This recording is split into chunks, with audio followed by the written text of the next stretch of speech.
Good afternoon, Saparishi. How are you? Good afternoon.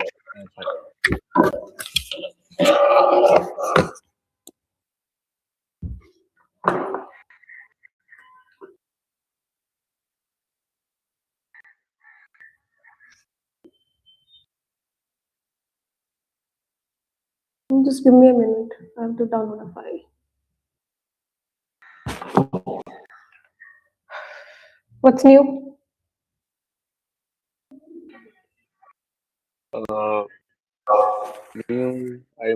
My poem got published in a magazine. You did what? One of my poem got published in a magazine Oh, recently. congratulations, bache. Where? Here in Bengali, I wrote a poem in Bengali, so magazine. It was published in a magazine in Kolkata. What was the poem about? It was basically poem about waiting. Like I wrote in Bengali, the basic concept is that the wait for peace in this chaotic world. The conflicts and chaos is going on. The cities, the nations are at war, so we are waiting for the peace. Basically, it is like that. The title of the poem is wait. I mean, apekha, so it translates to waiting. So it is like waiting for the peace to arrive whenever. So, is it in English or in Bengal? It is in Which? Bengali. I wrote in Bengali. Okay, you wrote in Bengali. Mm-hmm. Okay, share it. I'll try to read it. Translate it and I will surely read it. And congratulations again. Thank you.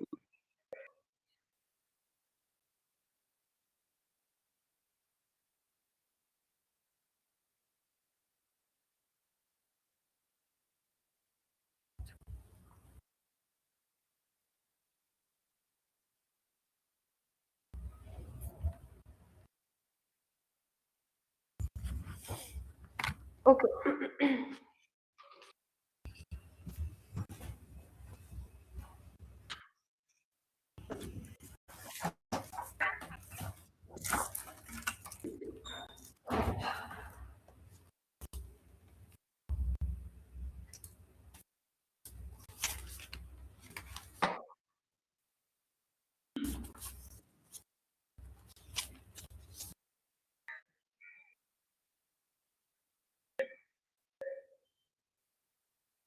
Okay, so we understood war crime, we understood UN convention also, or in the last class, we did and understand different places where we understood where this genocide happened and how the changes happened, how basically UN convention intervened and what role it played. So what did we understand from UN convention? What kind of role it played when it comes to genocide? Srinidhi? Uh, the Yes, it all countries as of 2018, 149 countries have agreed to this United Nations Convention on Prevention and Punishment for the Crime of Genocide. That is, if genocide is happening in any country, then that will not be treated as an internal matter of that country. It will be seen as an international matter, and UN and other countries can have power to intervene and stop this genocide and also punish the people responsible for it. Okay, yes, Saptarshi. So the basic idea, the goal of the convention of preventing I mean, the United Nations Convention on the prevention of crimes, prevention and punishment of the crimes of genocide is basically like the goal is to actually prevent and actually prevent the various genocides that can happen around the world and actually to punish the culprits in this case. Like it was actually, it defines genocide as acts committed with intent to destroy national or ethnic and racial or religious groups. CPPCG actually does that, and it actually was adopted by UN on 19th December 1948, and it was effective from January 1951. Uh, and as of 2021, 152 states have actually ratified that treaty. So it was actually it was established. This legal framework was established as a direct response to World War II and the atrocities that were that happened at the time, like Holocaust and all that. So uh, this is the basic idea of PPTC. Okay. So now with this, let's move to another news of another slide of today's.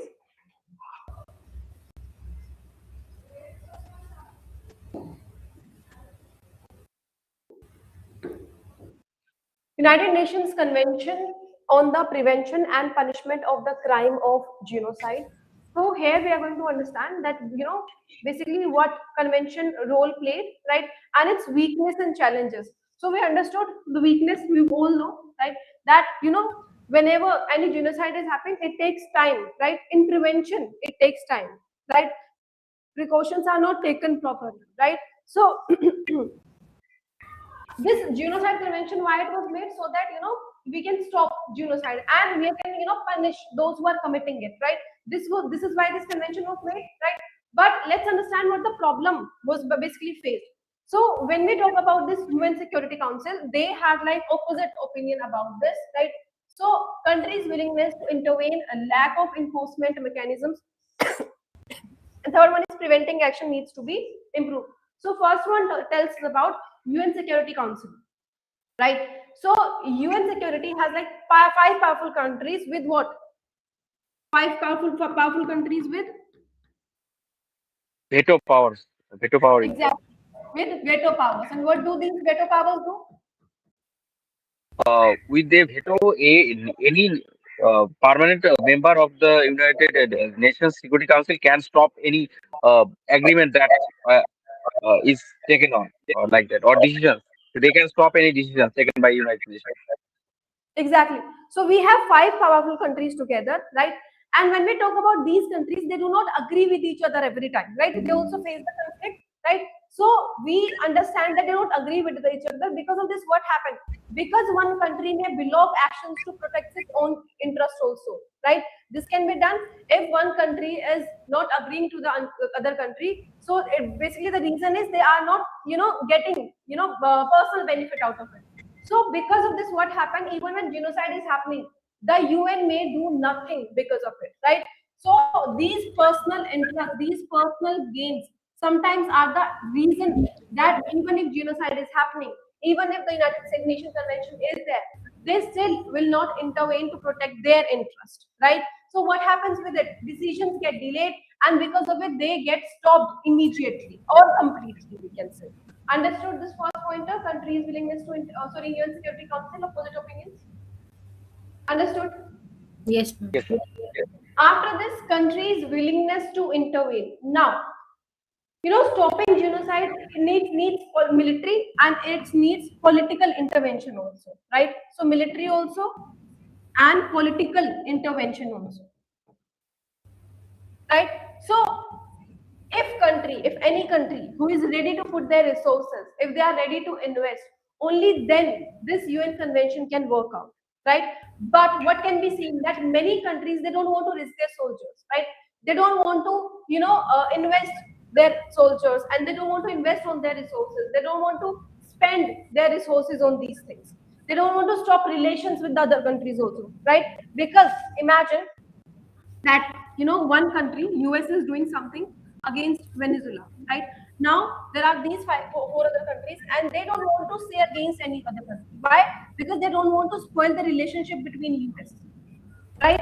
So this is why sometimes their willingness of helping each other is also lag, right? So they say that it is not our problem. So because of this, what happens? Victims are left alone while violence is continuing. Understood till here? Yes, sir. Okay. Now, after this lack of enforcement mechanisms. Now, when we talk about this lack of enforcement mechanism, this tells us that this convention says that genocide is a crime, but it does not have its own policy or armies, right? It is depending on what? It depends on the countries arrest criminals, right? So this is what? This is not individual existing ideology. This is a dependent one where basically resources are supposed to come outside, right? So this can happen that if a country commits the animal, or they can refuse to cooperate as well, right? So this is the third pointer that we have of criticism of UN convention, weakness of UN convention, right? After this, preventive actions need to be improved, as basically the conventions focuses on punishing genocide after it happens, and it is not focusing on stopping it. What it is focusing on, it is focusing on preventing it. Right? So this is the another fourth problem that this convention is facing, right?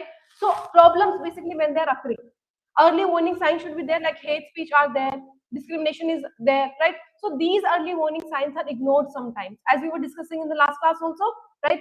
So action is taken only after mass killing begins, right? So with this, what happens? Result, it becomes very late. Response basically happens, right, instead of prevention. So these are the four weaknesses that we have of US convention. Understood till here? Yes, ma'am. Yes, ma'am. Okay. Yes, ma'am. We are speaking of weaknesses and challenges in preventing and punishing genocide crime by United Nations Convention. One of the main weaknesses is that UN Security Council, the five permanent members that are in UN Security Council, they may not always reach an agreement. Even if four countries reach an agreement and one country is in opposition of this agreement, then it can veto and the UN will be able to do nothing. So these opposite opinions sometimes stop any action from UN from taking any action. And another is that lack of enforcement mechanisms, because does not have power on its own. It depends on other countries to finance its operations, and for strength, it depends on military of the country nations which are part of UN. It does not have its own forces, so it lacks the it lacks strength to enforce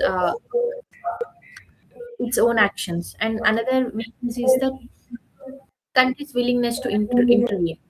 When some powerful countries are part of some crime, other countries hesitate to stand by the side of victims, because doing so may be to damage the interest of that country. And Hmm. another challenge is that preventive actions need to be improved. That is, at present, preventive actions are not being taken. Only when issue raises to killing of people and direct violence is seen, only then we are reacting. But before that, only when we notice hate speeches, or when we notice discrimination in a society, then steps need to be taken to stop putting a stop to those hate crimes and those actions. At present, this preventive action is lacking. We are only intervening when there was direct violence against people. Okay. Okay. Good. I hope this is understood till here. Yes, ma'am. Yes.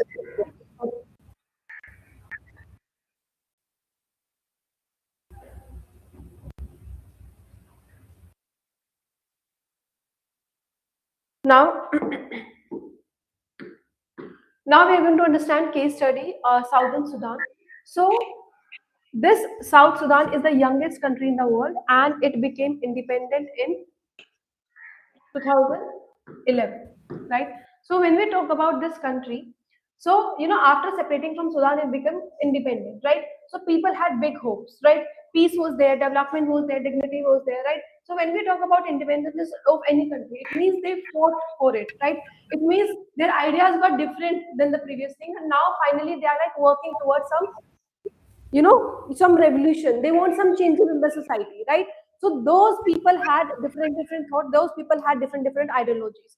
But sadly, what happened, things went very wrong, right? So with what happened, civil war started over here, right? What happened, civil war started. So it broke out in South Sudan, right? With this fight started mainly between two ethnic groups, that is Dinka and Nuer. Between Dinka.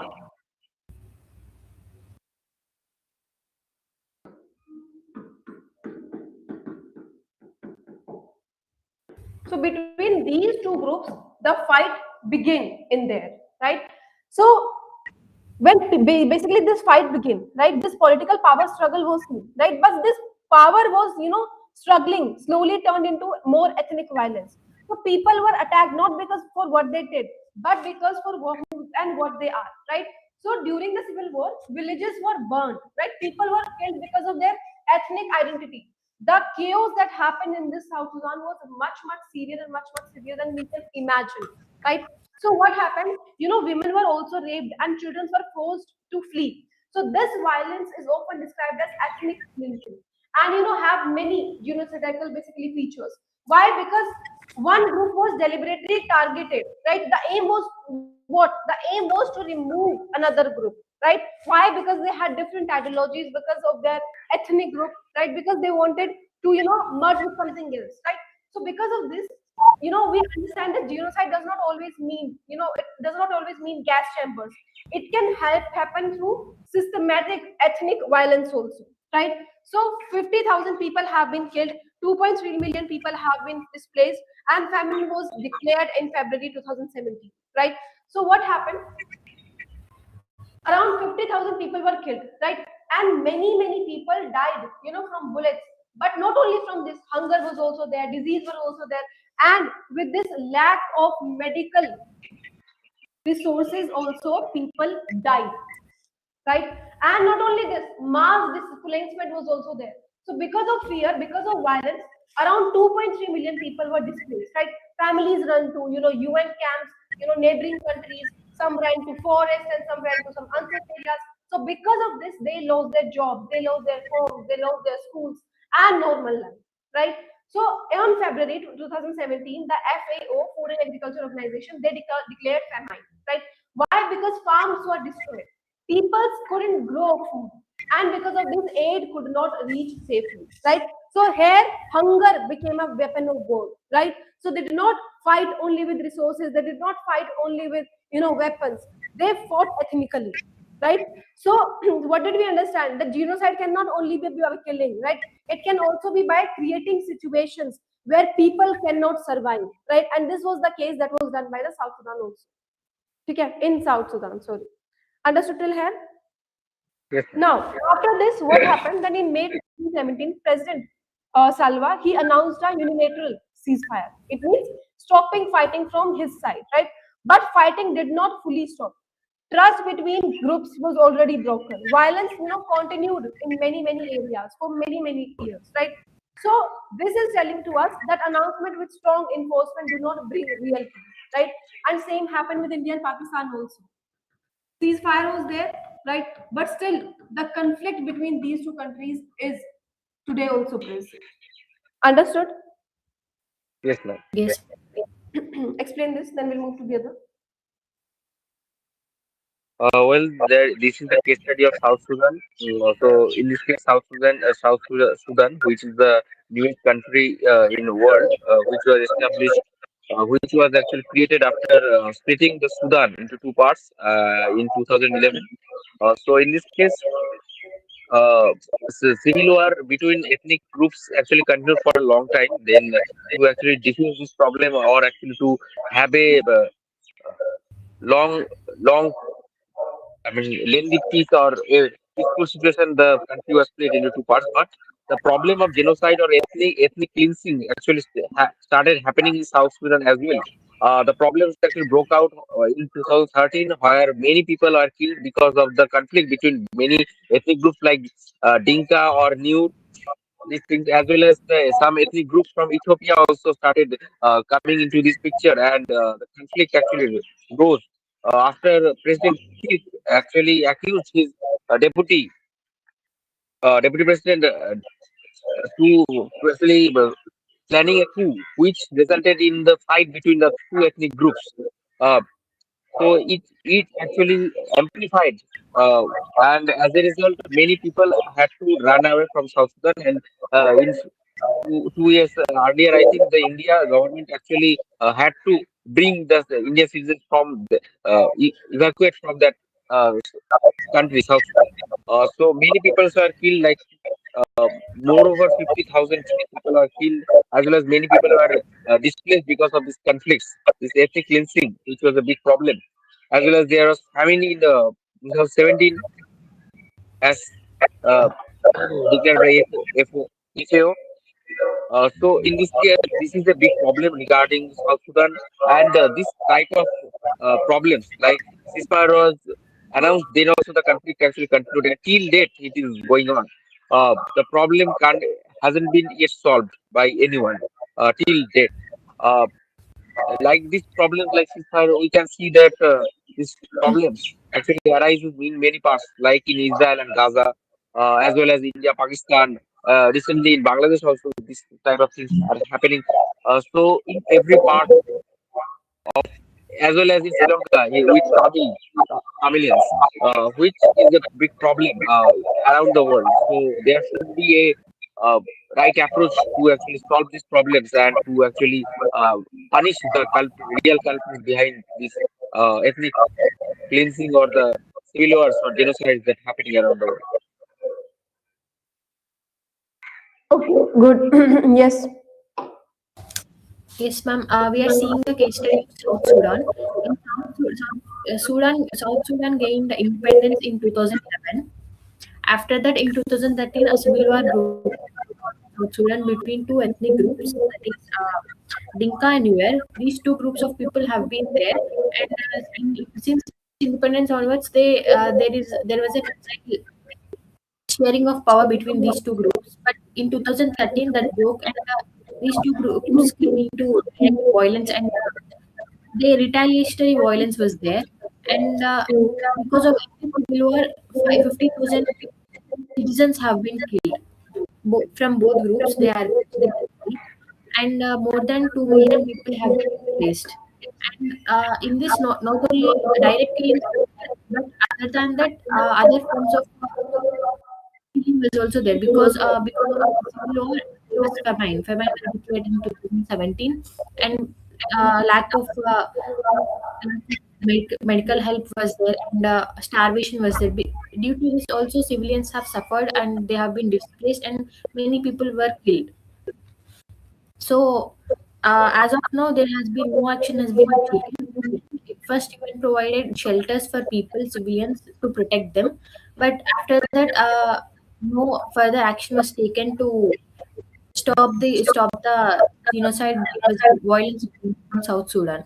Other nations have not intervened in this situation, and I think still now both presidents, both leaders from two groups, that is the Dinka and Nuer, both are still in power. No major action was taken in Sudan to stop this. Okay, very good. Okay, now with this,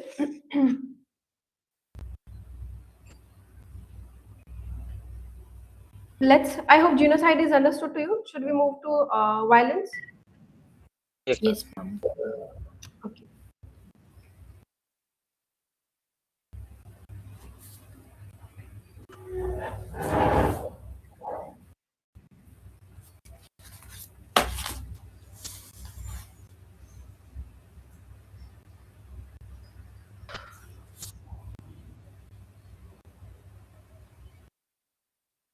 So we are going to understand it with a written article.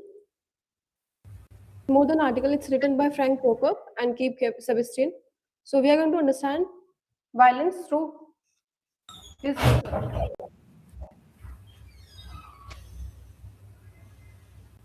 Is it visible?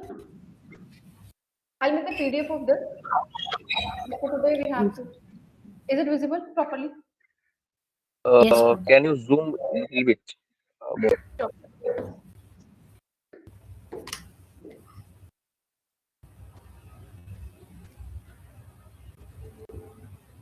Yes, ma'am.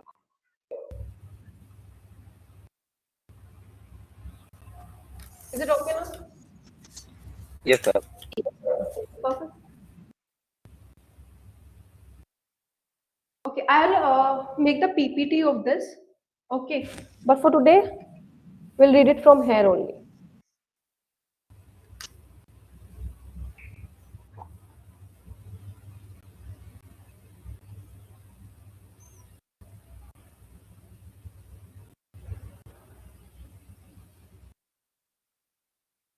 Okay. Now, genocide is in many ways a dogmatic concept. It has therefore recently been criticized as too narrow or limited because it excludes numerous victim groups and their respective genocide related identities not covered by the definition of the UN Genocide Convention 1948. This is to be considered an unprecedented progress progressive step in the history of international laws, but require adjustment and a broad scope to include so far unprotected victims groups. Furthermore, especially with regard to Germany, discussions and reflections about genocide are very much centered on the experience of the Holocaust. Okay. So now, basically, this is telling us that genocide is in many ways a dogmatic concept. So what this is telling to us? So genocide, the idea of genocide is fixed and it is what? It is rigid. Agree with it? Right? So we are Yes. going to understand violence with genocide. So we are going to relate it. Understood? Now, so we have understood this, that it is fixed and it is rigid, right? It follows strict rules and it follows strict definitions also, right? And another thing that it says, it has therefore recently been criticized too narrow or limited. Basically, this definition is very strict. So many scholars are saying that concept of genocide is too narrow, right? And it does not include everyone who is basically suffering extreme violence, right? So this is what this another line is telling to us. After this, now, because it excludes numerous victims groups and their respective genocide-related identities are not covered by the definition of genocide convention.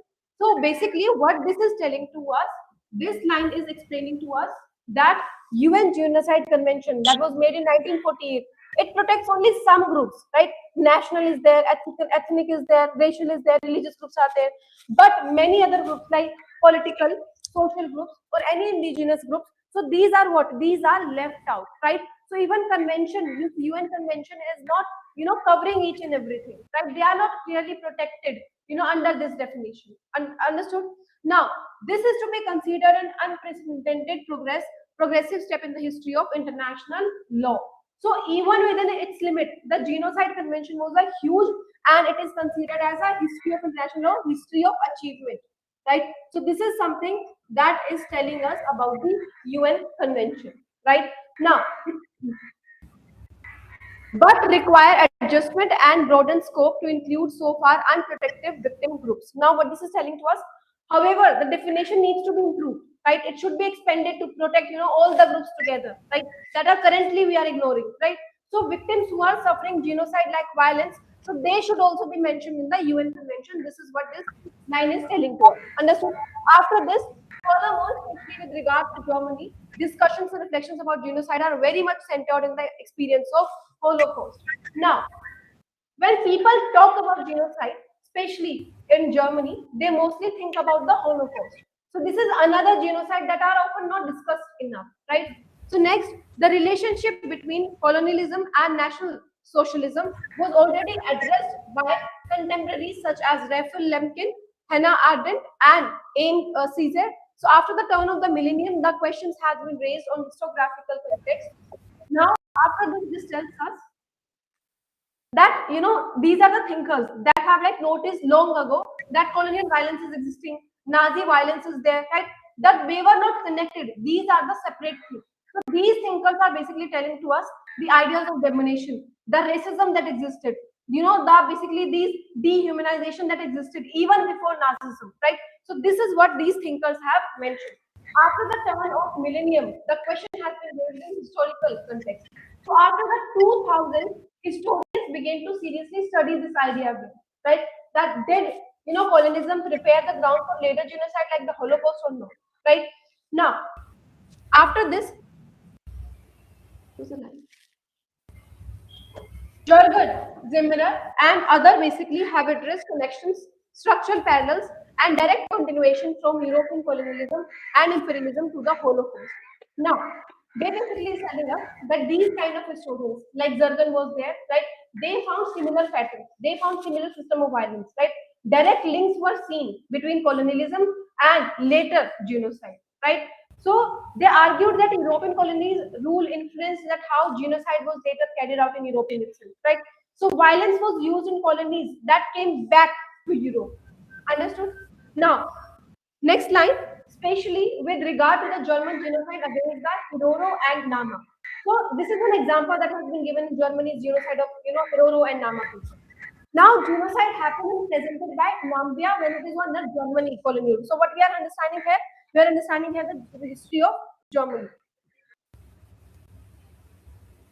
Understood? Should I explain again? No, ma'am, understood.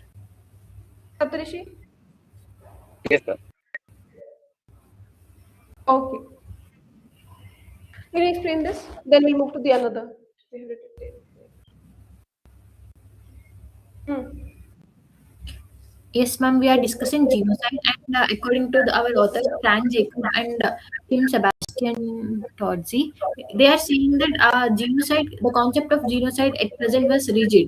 We are only seeing certain, including certain victims, certain, if they are, we are including victims if this fit certain pattern only. We are not including groups. Many victims are there who are not included in this genocide related protection because simply because our definition of genocide it was very rigid. These other victims are also suffering inhuman treatment, and they should also be included in the definition of genocide. He's also saying that United Nations Genocide Convention is a huge step and a very good progress in international law, Ministry of International Law. The definition of genocide should be widened to include different victim groups also. And he's also saying that we should see genocide as it did not come about suddenly. He's saying that historical context should also be reflected because in colonialization and imperialism at these times, uh, violence have been conducted against colonized people. They are Hmm. objectified. They are not human, and violence has been carried out against them. One such example he's taking is that of the German violence against two groups, the Hiraro and Nama. What was done to them was can be seen as parallel to what has been done in Holocaust. Because there was already an example, already a trend was going on in colonialized countries and in by Europe. It just simply came back to Europe in Holocaust. So he's saying these are not unrelated. This kind of suff- uh, genocide did not come to Europe or to Holocaust directly. There have been examples previously also. This is Okay. what. Okay. Saptarishi? Yes. So the basic idea of this concept is that genocide can be of many kinds. It is not the definition of genocide can't be rigid. It is very much flexible with the context and the circumstances that the genocide is happening. It can be through many ways, and it is not only physical; it can be mental suffering as well. It can be done to this kind of problems. So in this case, uh, the writer is actually saying that throughout the history, the we as humans actually try to categorize genocide through only one way. What we can actually see in front of us. But there are many perspectives or many aspects that should be actually discussed. In this case, he talks about that Europe as a nation, as a continent, uh, was not introduced to genocide through Holocaust. There are many instances where this type of things happened earlier also, and ultimately, this the writer actually challenges the fixed and rigid concept of genocide, and he talks that the institutions that were formed to actually prevent genocide is a good step toward actually ultimately controlling this idea of genocide and actually diversify the definition of genocide ultimately. Okay. Good. So with this, let's move to another pointer that he is mentioning.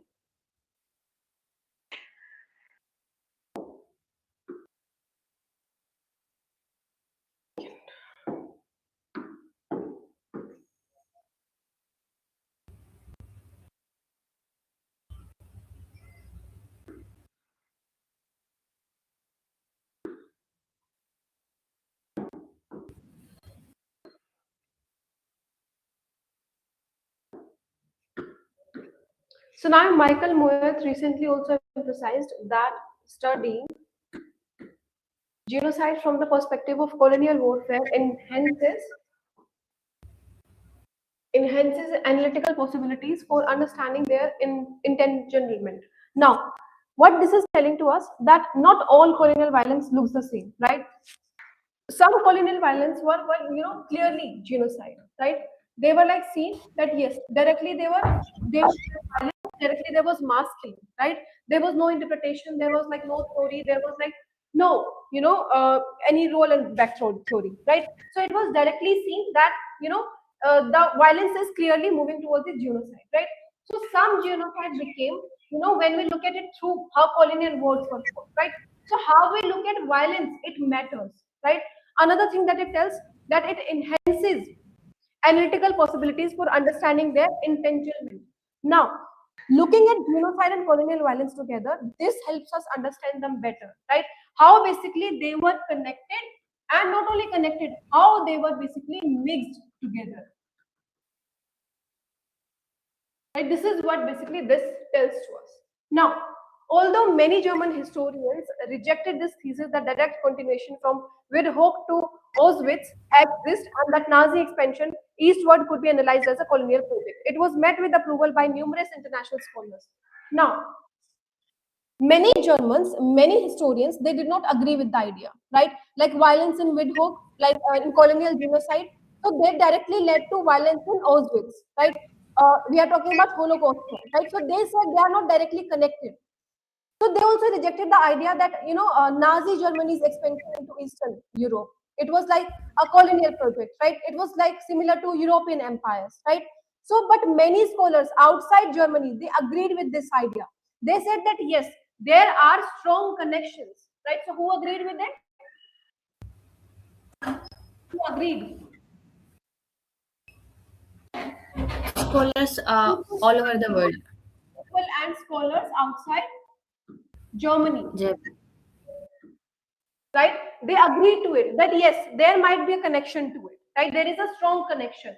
So what happened over the past years are basically consensus has been established that essentially aspects of National Socialism and in particular of the genocidal war and occupation of Eastern Europe can only be fully understood through their relationship to imperialist colonialism. Now, what this is telling to us, that in recent years, many scholars, they have reached common agreement, right? The common agreement was they agree that Nazi ideology was there, Nazi wars were there, genocide in Eastern Europe, they cannot be fully understood alone, right? So to truly understand Nazi genocide, we must also study European imperialism. We have to study colonial rule also, and with this, we have to understand the domination of domination of this racist domination, right? So all of these things basically have to be understood and judged together. Understood till here? Yes, sir. Now, Yes, since ma'am. 2020, this scholarly debate has been transformed into a heated debate in the broader public sphere and has come to be known as the historicity. This is deliberately mentioned here prior to presenting theoretical considerations about genocide violence, because a comparative perspective on questions related to this particular form of violence will highlight the value of broadened perspective and the historical comparison as method. Now, what this is telling to us, that since 2020, what was happening, this academic debate has become public, right? Ordinary people, media also, politics also, they all were involved, right? So this public debate is also known as historicity trait 2.0. It means a big fight amongst historians, a big fight among historians, something that they are not agreeing on, right? So now, after this, this is deliberately mentioned here prior to presenting theoretical consideration. Now, what this line is telling to us, that, here basically these two authors are telling to us that this debate before explaining theories of genocide, right, they existed, right? So we have to, compare with colonial violence, we have to compare it with Nazi genocide also, and this will help us see that why we need a wider view of genocide, right? Studying history by comparing cases is a very useful method, right? So it will somewhere helps us understand genocide more and more clearly, right? Understood? So what they are talking about here, they are Yes. talking about this. Do you agree with this? Do you also believe that? Well, Hmm. uh, yes, ma'am. So what I can see that the historians are very much are debating regarding the concept genocide, what Germany did at the during World War II. So they are the German historians are actually saying that what Germany actually did and actually tried to extend their boundary toward east and all that. So this was the part of their idea of colonization, not genocide. But the other historians, the Western historians, actually tried to implement that this expansion of their territory or whatever they're doing is actually falls under genocide. So in this case, I can see the hypocrisy of the Western historians a little bit. So yes, they whatever Germany did was very much destruction, and they did actual genocide. But when the Western historians talked about the atrocities done by the British in India, this the famines that happened, let's say the Great Famine in Kolkata, Bengal, that happened uh, uh, in India during the British rule, so many people actually died, and it was done because of uh, the outflow of the food by the British government to actually feed their soldiers in World War II. So a big famine happened. So this is also a genocide. But when the Western historians who are actually saying that the Germany was actually doing genocide, but when they talked about this, they actually ignored this part and they actually didn't believe this was genocide. So in a sense, I can see that the Western historians are actually very much hypocritical in this sense. They actually, when something happened against them, they explained it as genocide. But when something happened uh, due to the atrocities, so then they are actually ignoring that part or not actually calling it out as genocide.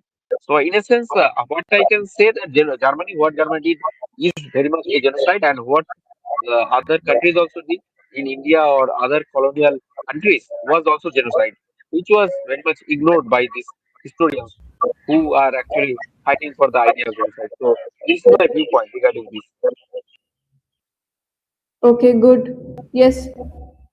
Yes, ma'am, I agree to this because that kind of callousness towards life and uh, viewing life as nothing has started in colonialism only. As Saptashi has said, in Bengal famine, it was complete negligence and lack of care for life of Indians.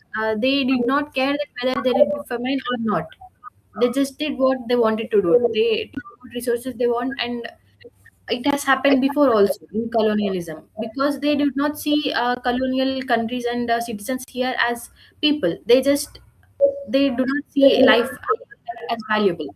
It just went on. It just continued to who they saw as their enemies also. In Nazi Germany, they viewed Jews as worthless. They viewed Jews as evil and to be punished. And some, not only Jews, some other communities are also seen as just servants uh, for the Nazis. So this absolute recklessness towards life and it started before only in the 90s. It started in colonialism and it started during colonialism in imperialism. So it just continued. So I think there was a connection between these two.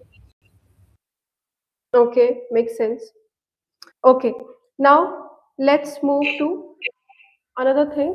So, comparison.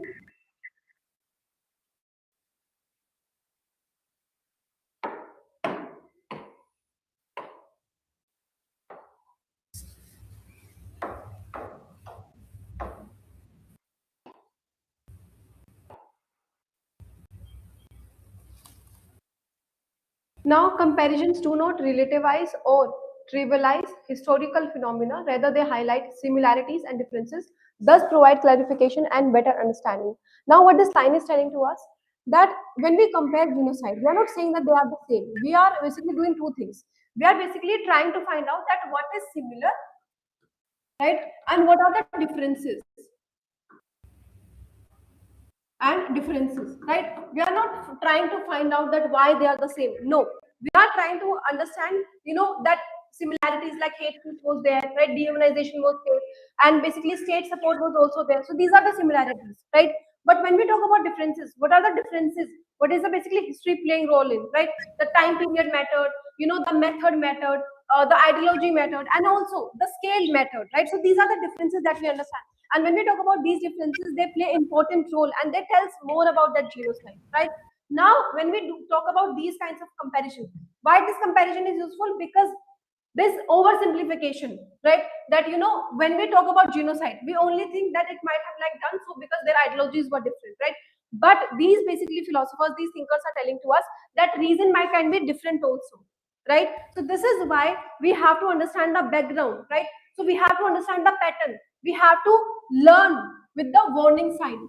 As we were discussing in the previous class also, how basically signs are given to us previously only, right? So why we have to understand these warning signs, so with that we can avoid coming genocide or coming violence also, right? Now, for example, here it is mentioned about the Holocaust, industrial killings, gas chambers, this Rwanda one, the case that we have discussed in the last class about fast mass killings using with matchsticks, right? So different methods are there, but that similar hatred, that similar propaganda is there, right? So this is why they are telling us to go through the background. Understood? Yes, ma'am. Now, after this understanding, while the singularity of the Holocaust cannot be contested from an ethical or moral point of view, so the comparison of genocidal violence seems vital to further enhances the theoretical concept as such and gain a better understanding of related questions. Now, what this is telling to us? Now, singularity. What does this singularity means? This means Holocaust is unique. Why it is unique? Because it is systematic, right? Because it is systematic and somewhere it was industrial also, right? It was planned at a state level, right?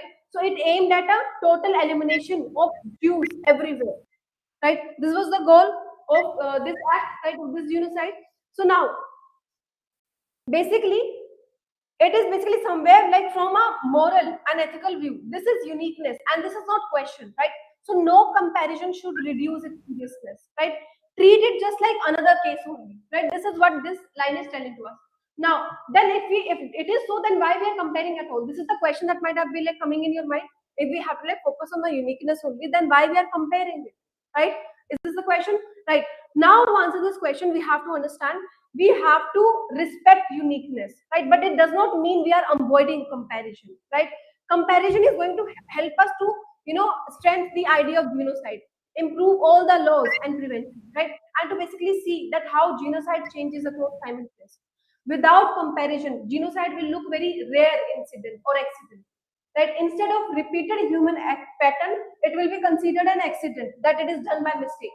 But is it the case? No, because we have to understand that there was a pattern to it, there was science to it, right? It was happened way before, right? So this is why we have to understand the background. Got it? Yes, ma'am. Now, let's understand that basically the question is also asked in this, that how does this comparison is going to improve the theory.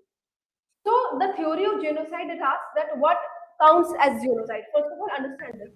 How does it begin? Who is participating? By comparing it, we will find common steps. We'll see where laws are weak. We'll understand non-European genocide better.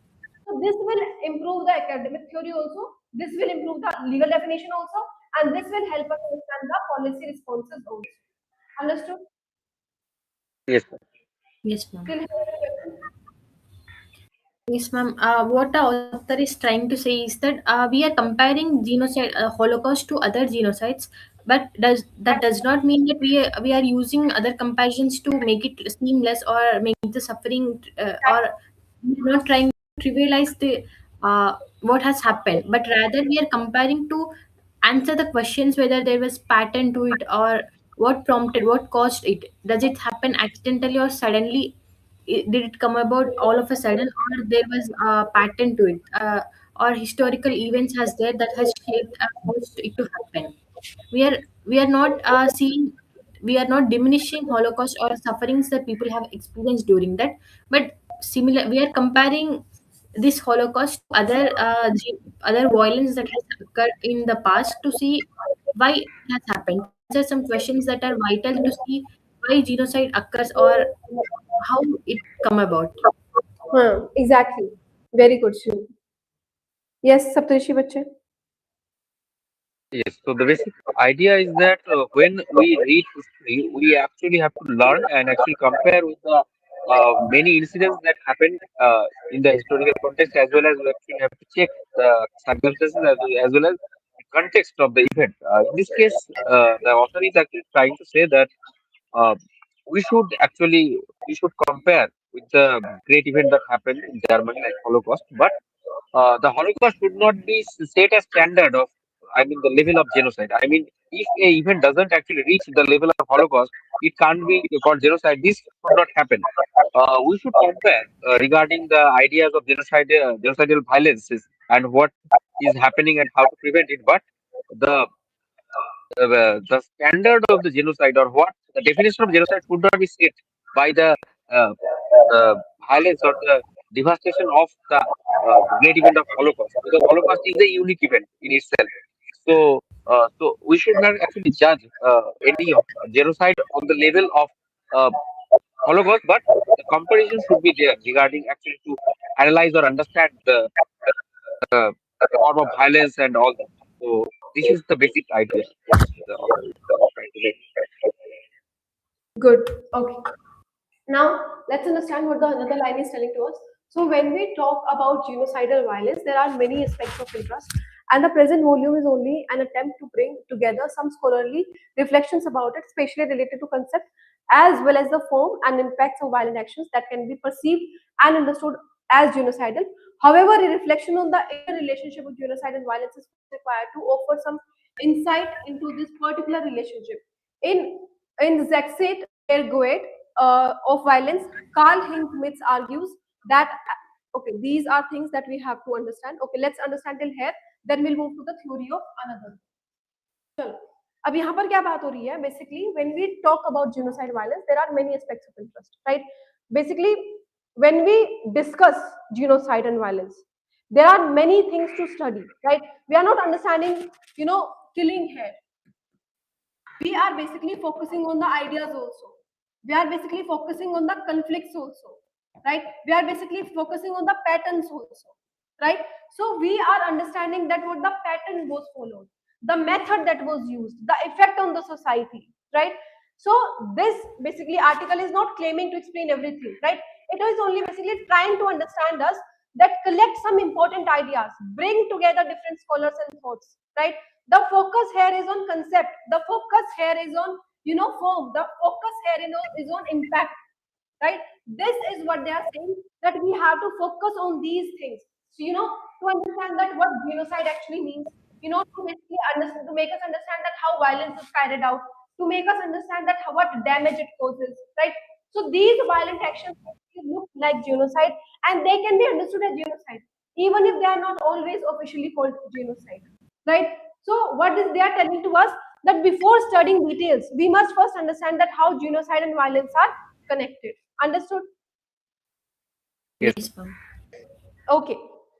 Now, here it is mentioned the history of violence, right? Which where basically Carl argues that in his book History of Violence he argues and explains his ideas about violence, right? So basically this author, right? He is trying to explain us the idea of the violence. So there is always violence and always are longing for peace. The question of violence is probably the seminal question of human beings. From violence, all religion and all politics involves. Religion as the attempt to symbolic answer the questions of why humans are unable to abolish violence. Politics as the attempt to overcome violence, particularly by rule that might become. And yet violence never disappears.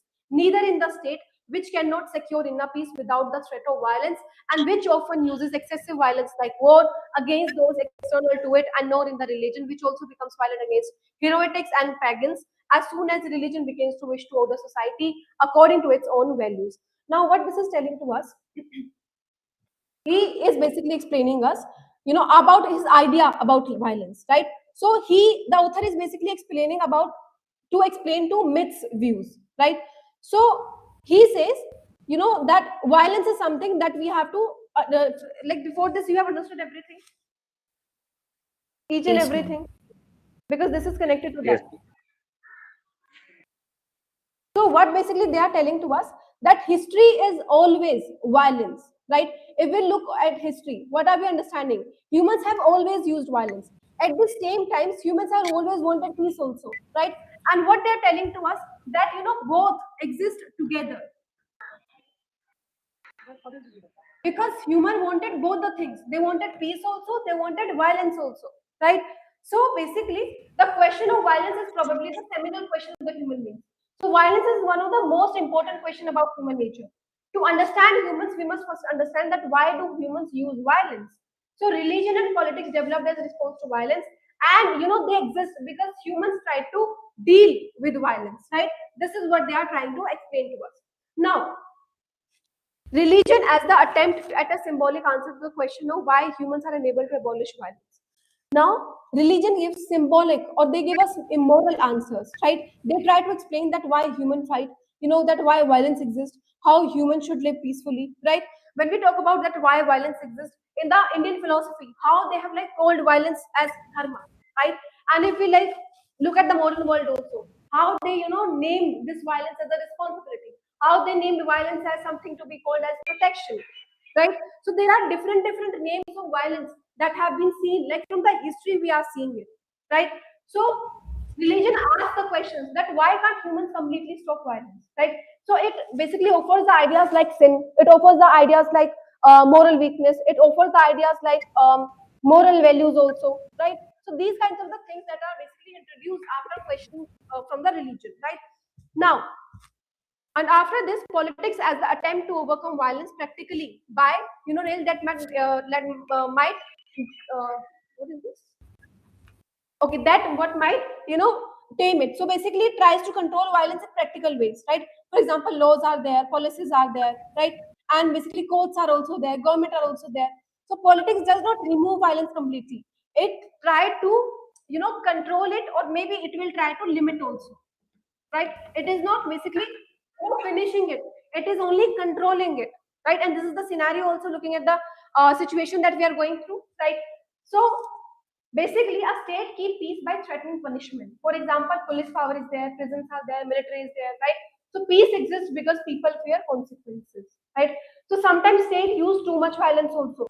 War is an example of extreme state violence, like the war which happened between India and Pakistan also, right? So sometimes state have to take such kind of decisions to protect themselves, right? So these are the some kind of justification that we go through, right? So state often use violence of the basically with other states, right, or maybe outsiders. So religion can also become violent. Basically, when someone does not believe the same thing, or it is seen as a threat also. So religion can attack them. Understood till here? Yes, ma'am. Okay. Now, after this, as soon as religion begins to wish to order society according to its own values. Now, when religion tries to control society and laws, it can use violence to enforce its belief also, right? And this is the true. This is very true, as we can see with the incident that is happening around us, right? Totally agree with that. Can you explain this? Then we move to the next paragraph.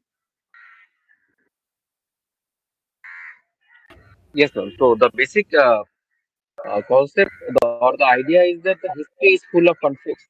And as Hegel has said, the history is basically a chain of conflicts that happens. Like there is thesis, the antithesis, and ultimately to the conflict between them, we get to the synthesis, which is the basic idea of history. I mean, the history, if we read, we can actually see that the history is full of conflicts and violences.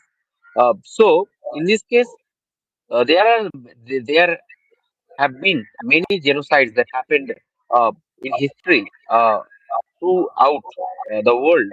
But the most important fact is that what we can learn from these violences and the genocides that happened, how we can actually prevent these problems, and what are the reasons why these conflicts or genocides happen, should be prioritized without actually thinking that uh, what happened or how much. So basic importance, the emphasis should be on the how to learn from these things and actually implement them to actually prevent the genocides or conflicts from happening in future.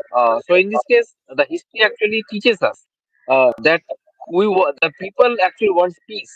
There may be conflicts, there can be violences, but ultimately humans actually want peace. They want stability to actually improve or develop the society as a whole. So this is the basic idea. Like actually have to learn from the historical events that happened. There can be polity, there can be economy, there can be religious background context also behind many genocides.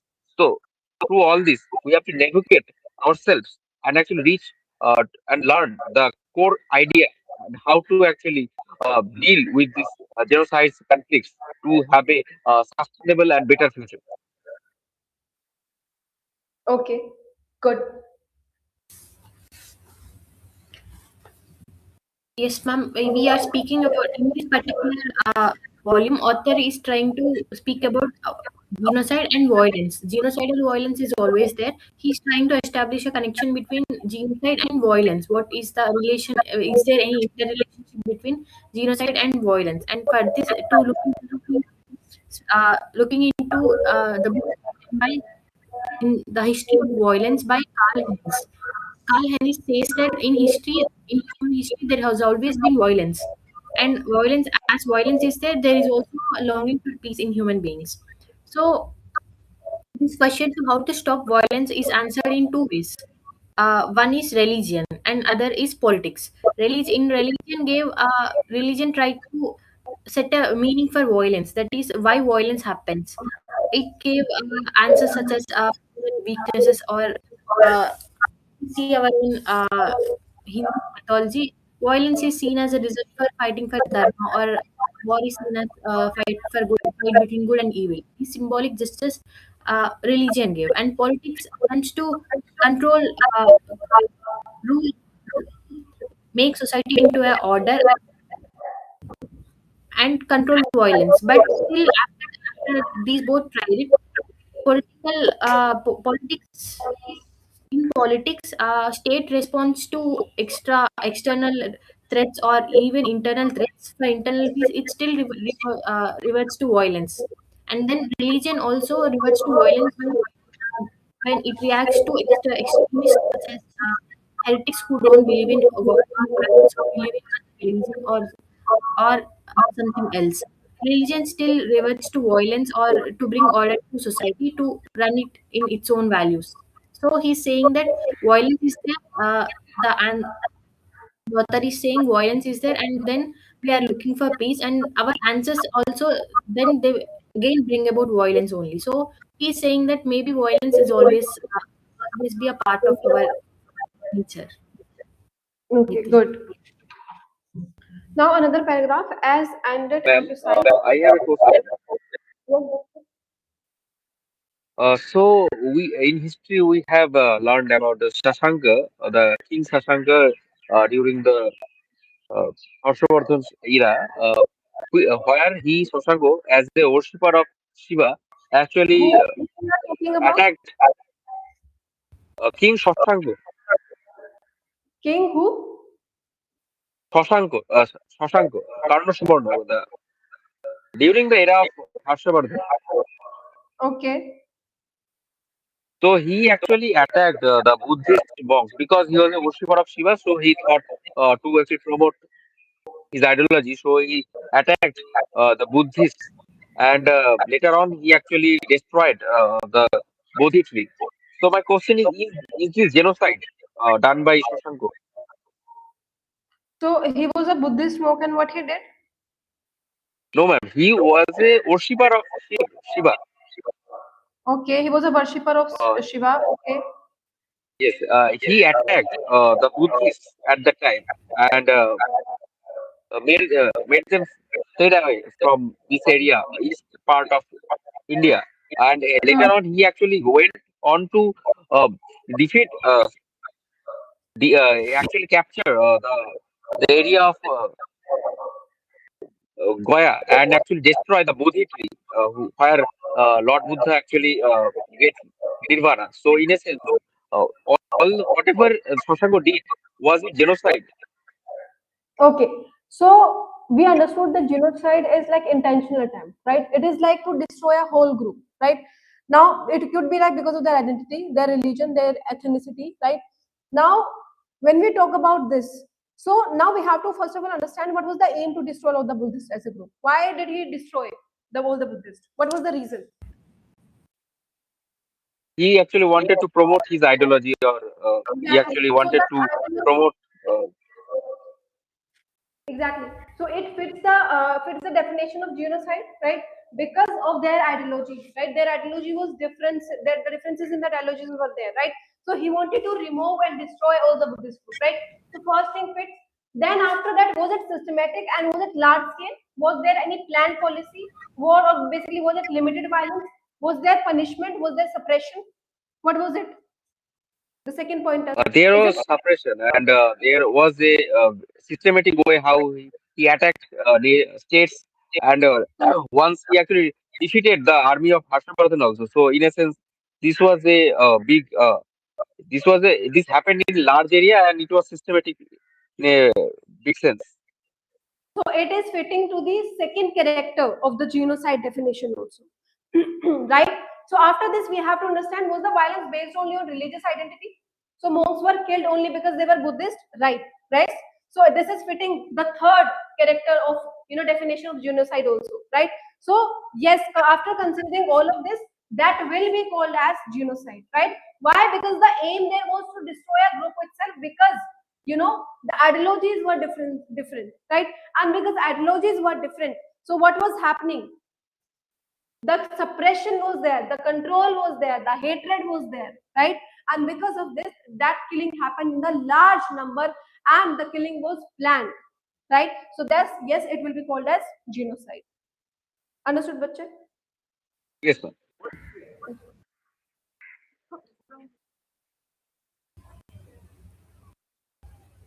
After this, an ended emphasized violence seems to be a natural and instrumental element within human relations.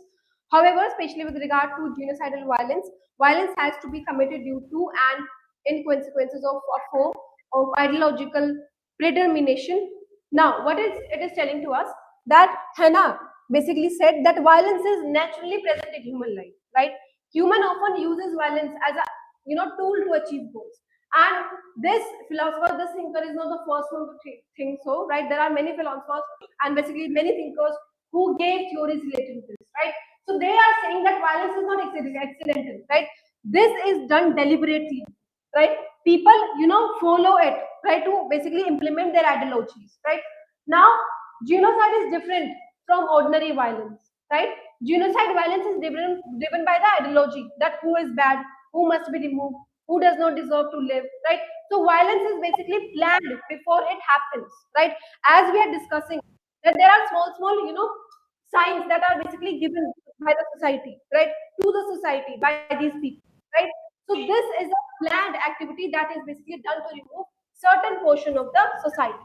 Now, human beings will probably never will be able to overcome violence as an element of their lives entirely. But we must understand that genocidal violence differs from other social acts of violence.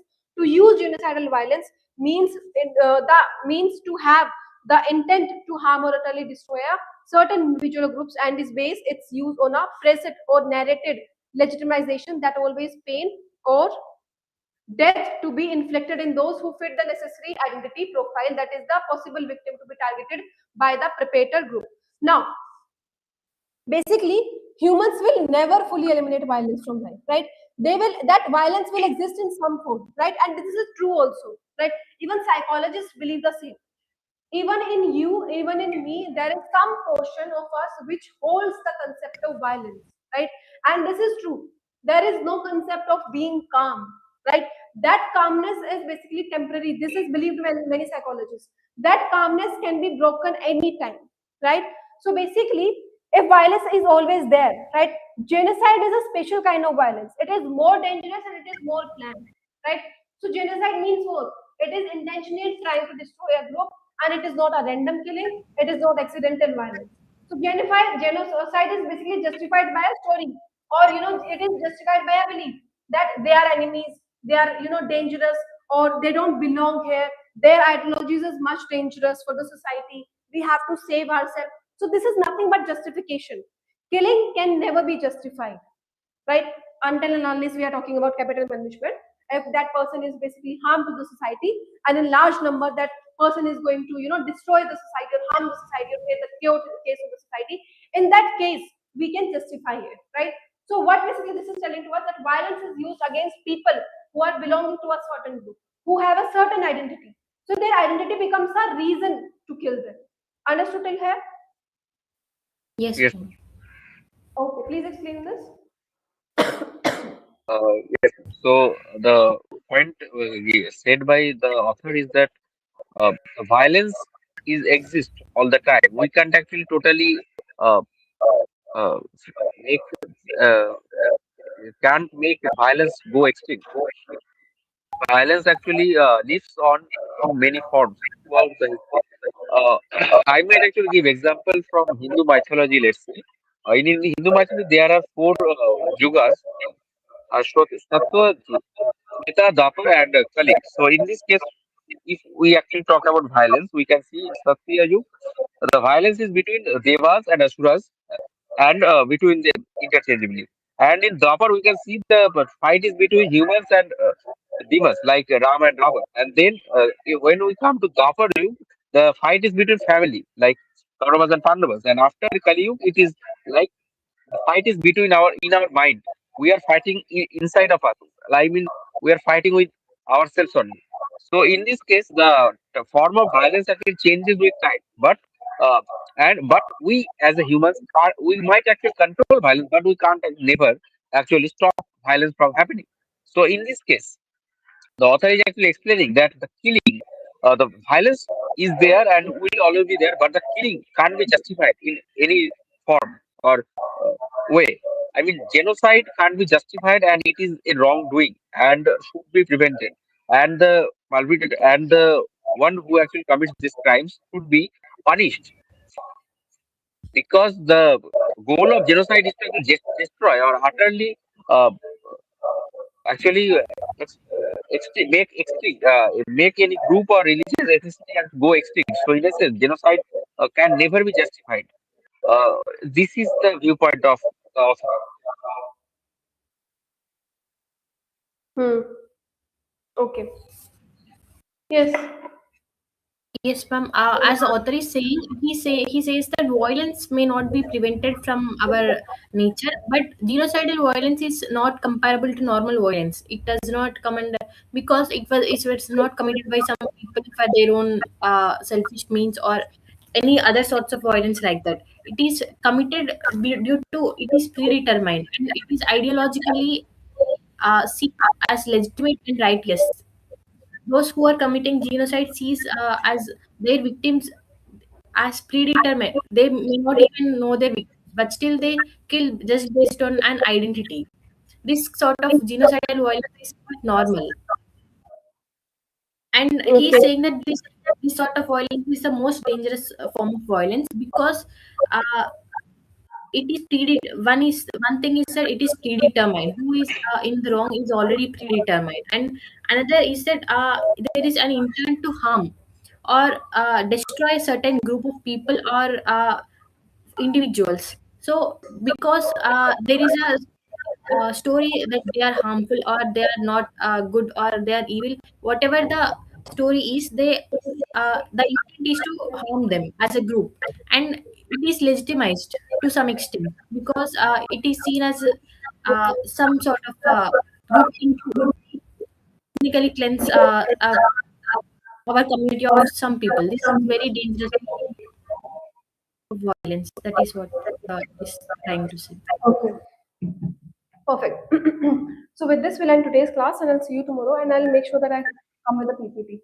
And did I give you any homework? You told to read about Epstein files. Okay, so we'll have discussion about that tomorrow. Okay. Yes, sir. Yes. And Okay. ma'am, what about my answer sheet?